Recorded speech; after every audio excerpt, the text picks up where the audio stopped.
परमार्थ हे कृतीचे शास्त्र आहे. एकदा जनक राजाच्या घरी एक विद्वान आला आणि आपण आल्याची वर्दी त्याने राजाला पाठवली. आता राजा आपली पूजा करील असं त्याच्या मनात आलं. हा त्याचा भाव समजून जनक राजाने निरोप पाठवला की आपण एकटंच यावं. त्याप्रमाणे आपण अभिमानाचं गाठोडं बाहेर ठेवून मगच रामाकडे जावं.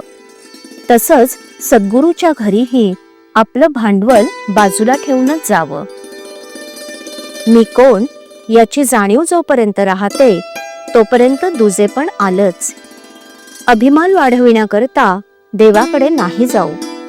दुसऱ्याचं वाईट व्हावं असं आपल्याला वाटलं की आपला अभिमान वाढीला लागला आहे असं जाणावं.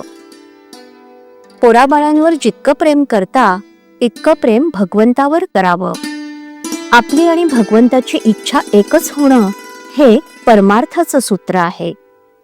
भगवंताची जी इच्छा तीच आपली करावी आणि आनंदात राहावं.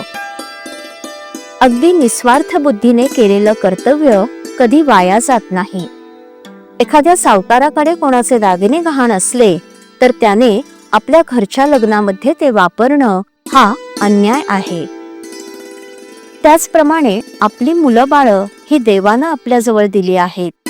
त्यांचं रक्षण करावं ते कर्तव्य होय. पण त्यांच्या ठिकाणी आपलेपणा ठेवून सुखदुःख भोगणं हे मात्र पाप आहे. संन्याशाने भगवे वस्त्र धारण केल्यावर त्याचा थोडा तरी परिणाम बुद्धीवर होतोच.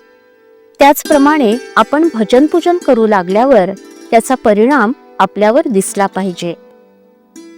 जो शहाणा असेल त्याने समजून आणि जो अडाणी असेल त्याने श्रद्धेने बंधनं पाळावीत. स्वतःच्या मताबद्दल आपल्याला पूर्ण खात्री असावी, त्यात घोटाळा असू नये. मनाने आपण खंबीर झालं पाहिजे. ज्याप्रमाणे पांढरा कपडा मळण्याचा जास्त संभव असतो त्याप्रमाणे सत्कर्माला विघ्ने फार येतात. त्यांना न जुमानता आपण सत्कर्म करावं. आचार आणि विचार ही दोन्ही जुळली म्हणजे उच्चारही तसाच येतो. नारळात पाणी जितकं गोड तेवढी खोबऱ्याला चव कमी. तसं जेवढी विद्वत्ता जास्त तेवढी निष्ठा कमी. फार वाचू नका. जे काही थोडं वाचाल त्याचं मनन करा आणि ते कृतीत आणा.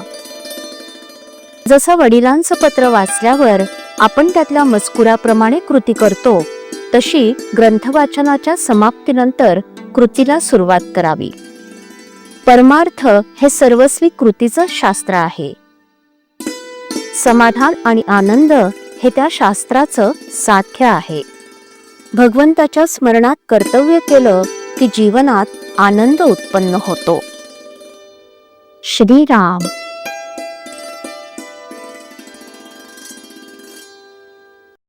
श्रीराम जय राम जय जय राम.